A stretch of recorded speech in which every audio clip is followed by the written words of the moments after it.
What happens when the neighborhood bully decides to pick a fight with the quiet kid? He gets shoveled. What's up, my fellow hunters? This your boy the Black Akashi, and I'm here with another Hunter x Hunter video. As you can see, I'm talking about the infamous and most legendary and disrespectful fight in Hunter x Hunter history, being Kurapika versus Uvogin. Make sure to hit that like and subscribe button, or you'll be Kurapika's next victim to get the shovel.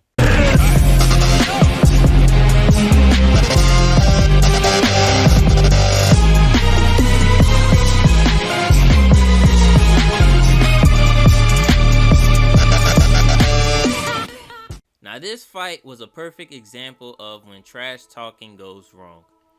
Uvo is honestly one of my favorite members of the Phantom Troop. He might be top 5 to be honest, because he's like the unofficial Saiyan of Hunter x Hunter, excluding Shalnark because he can actually go Super Saiyan. Uvo lives and breathes fighting. He always wants to fight the strongest and prove how strong he is. And he also has that infamous Saiyan pride that Vegeta always mentions. As soon as we get to the York New arc, we see how serious he is.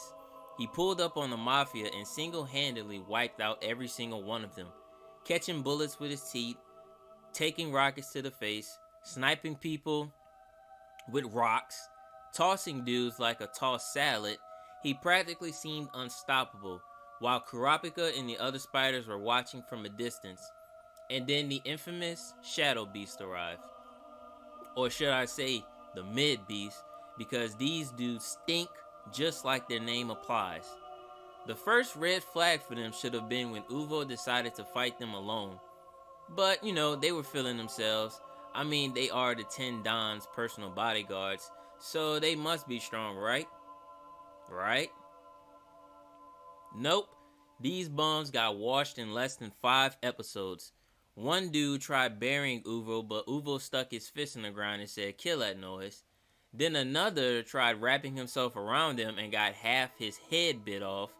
Then he spit a piece of the skull at the other Shadow Beast and killed him with that.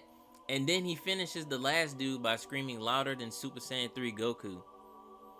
Like, you see this slaughter fest and think, well, damn, who's gonna stop this man? But have no fear, because Shovel Lord is here. Kurapika just casually walks down the mountain, snatches him up, and disappears like a thief in the night. Like, dog, this man Kurapika sunned Uvogin twice before they even fought. First, he captured him in front of his whole squad. Like, capturing me is one thing, but catching me while the squad around? Oh, hell nah. They gonna be roasting me every single chance they get. They gonna be like, "Don't make me call that chain user boy on you." And the second time he sunned him was after capturing him. Uvo tried everything he could to get out of them chains like it's the 1500s, but he couldn't. And then this man Kurapika got free licks on him too.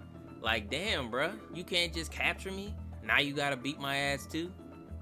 I thought this was just gonna be a quick vacation before I got out of here.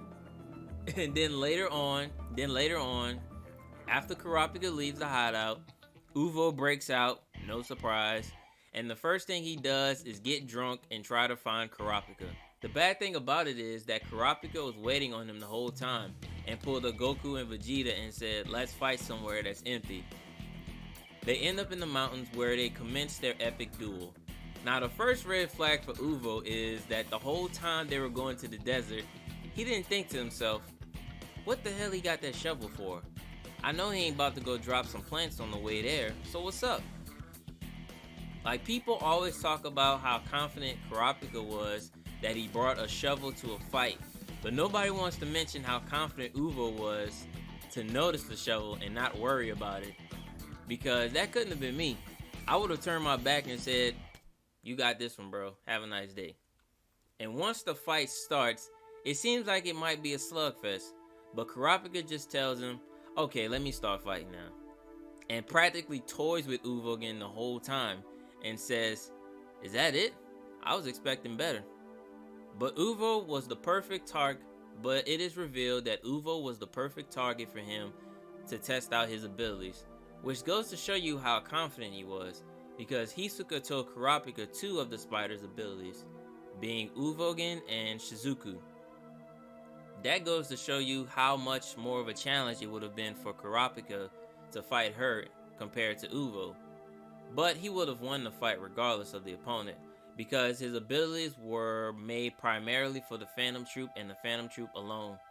To show you how dedicated he was to wiping out the spiders, he gave himself a nin contract, that if he ever uses his chains against a non-spider, he will die.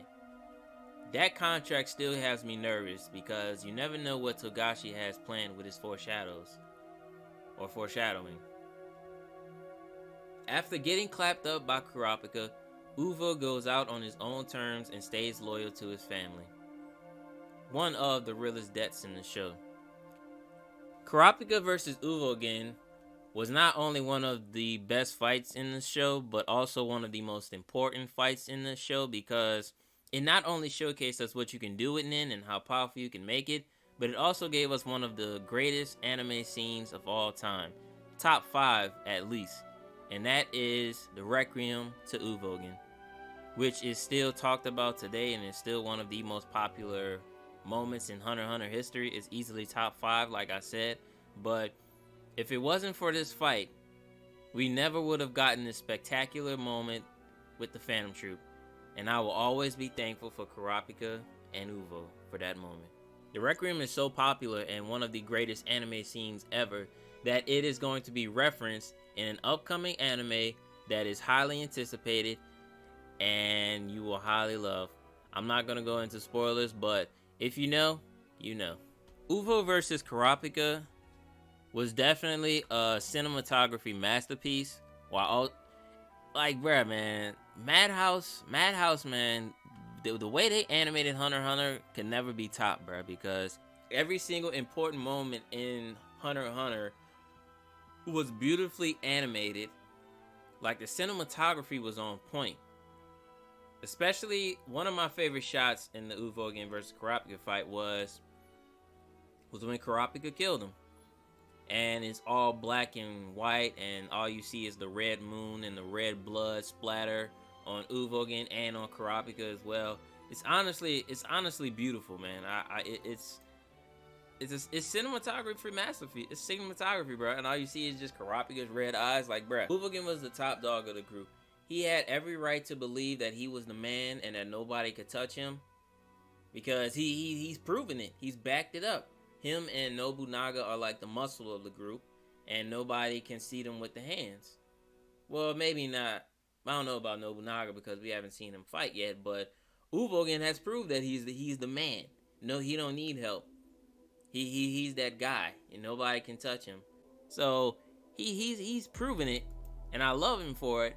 But just, you know, like, Kurapika was not messing around, bruh. He came out the wound seeking vengeance, and vengeance he shall get.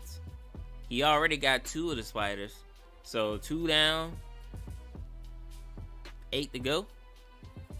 Well, yeah, should be 8. Cause okay, I'm not gonna say any spoilers, but yeah, it should be 8. Cause you got Phaeton, you got Finks, you got Shizuku, got Crollo, got Franklin, you got let's see, Franklin, Mummy Man. Yeah, so 6. Oh wait, no, Maki, that's 7. So yeah, 7 of the original Phantom Troop members are there. I'm not gonna say anything else. Let's just say 7 to go. 2 down, 7 to go.